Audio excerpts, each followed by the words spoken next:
The Animals of Farthing Wood.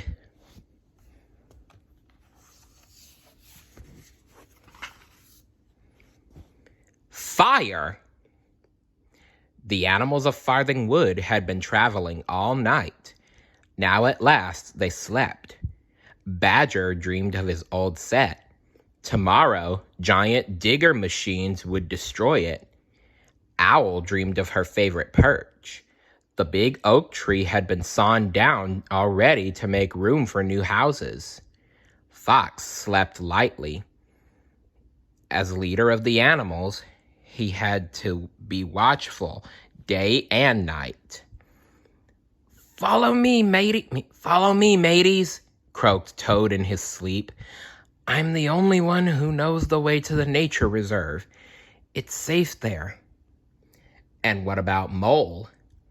He was dreaming of fat, juicy worms, as usual.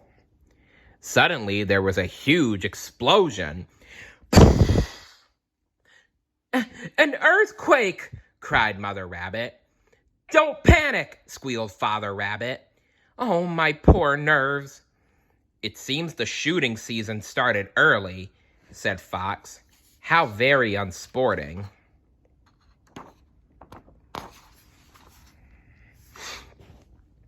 Kestrel flew off to see what was happening. Kee! Kee! She called, coming into land. There are soldiers. This is army land. It's time to travel on, said Fox. But where's Mole? Said Badger. A little snout pushed up through the earth, and the rest of Mole followed it. Sorry, he said, gulping down a worm. Just finishing my breakfast. Kestrel led them down to the marsh. They flopped into the cool marsh with a sigh of relief. Toad followed right behind. Fox looked at them anxiously. You're tired out already, he said. Don't worry about me, croaked Toad bravely. I like long walks. But the newts can't go on. Why don't they stay here? Yes, said the newts. We'll stay here. All right, said Fox. Good luck, newts. Hooray! Squeaked baby Newt. We're going to live in the marsh. He splashed the water with his tail. Fox rounded up the other animals.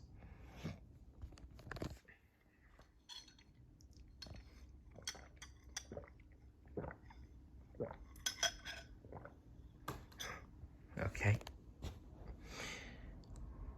We must get round the marsh before nightfall, he said. It's time to go. Must we? Said Mole. The worms here are the biggest, nicest, juiciest.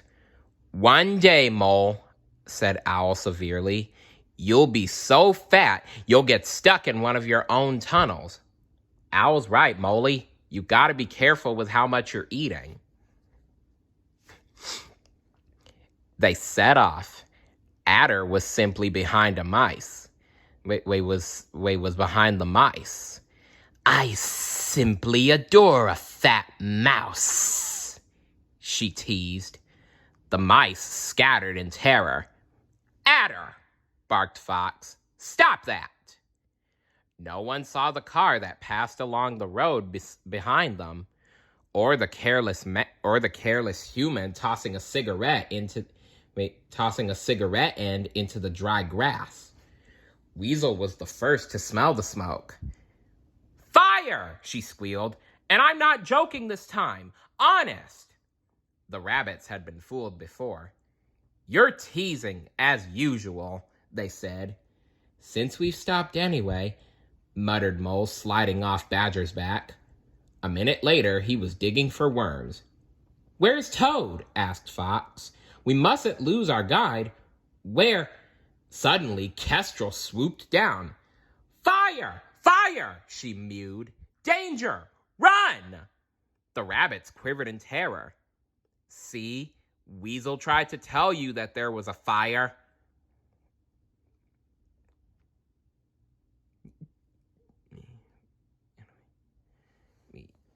Don't panic! Don't panic! Shrieked Mother Rabbit, bolting the wrong way.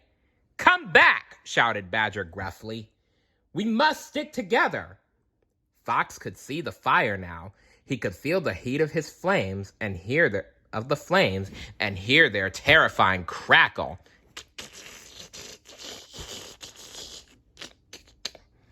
Clouds of billowing smoke made him cough and splutter.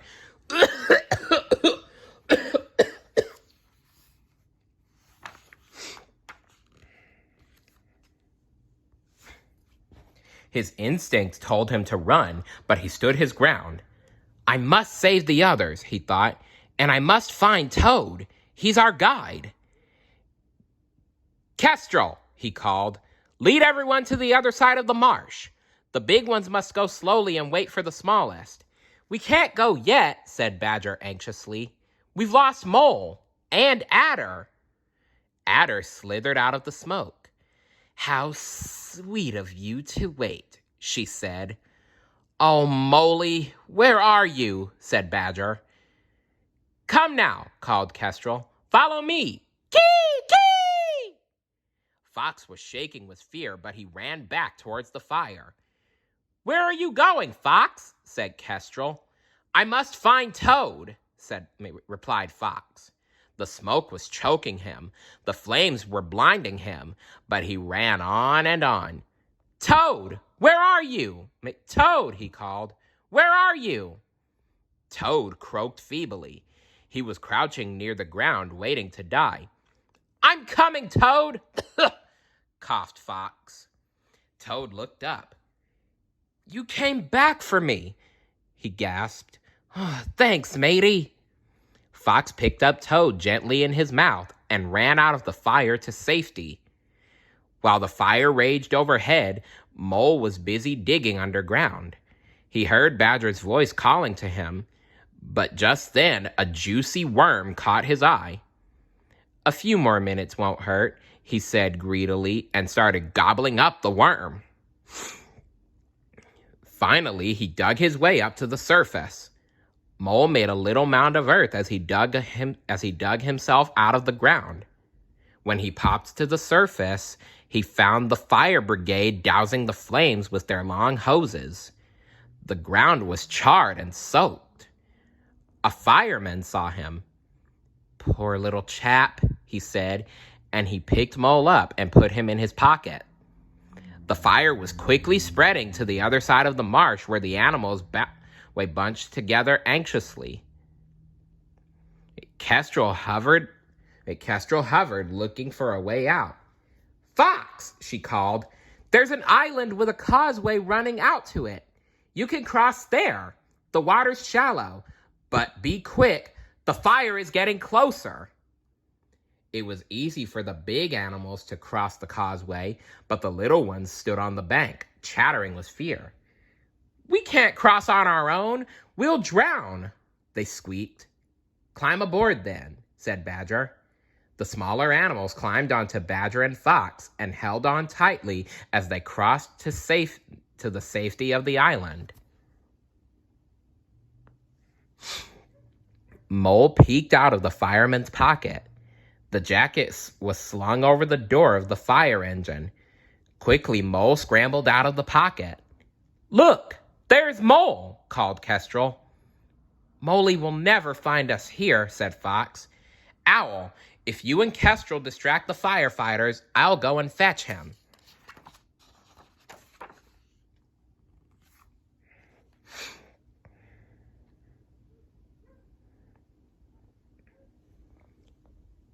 Where are Badger and the others? Mole wondered as he climbed to the ground. Just then there was a whoo-hoo from Owl and a kee-kee from Kestrel, and the two birds soared into the air. They dived and turned above the firefighters' heads in a dazzling flying display. The firefighters watched in amazement. Fox saw his chance. He darted across the causeway and ran up to Mole, who was peering blindly round with his short-sighted eyes, not knowing which way to run. Quick, climb up my tail, said Fox. What? Where? Said Mole. Then he saw Fox's brush and jumped onto it. One of the firefighters saw them. Core, look at that fox, he said, and all the firefighters turned round. And there are more animals on that island, said another. Rabbits, hedgehogs, squirrels, and a badger, all together. Poor little creatures. Let's leave them in peace. The animals watched the firefighters go. Oh, thank you, Fox. Thank you, sobbed Mole. I've been so silly, and I promise I'll never be greedy again. I thought I lost you all forever, and I missed you so much, especially you, Badger. Badger picked up his little friend. And I missed you, Moley, he said. A drop of rain fell on Toad's head. Aha, rain! He chuckled happily. Not everyone likes rain, the rabbit sniffed. We need to be warm and dry. Follow me, everyone, said Fox. Let's go and look for shelter so we can have a rest. Good thinking, Fox, said Badger, and all of the other animals agreed.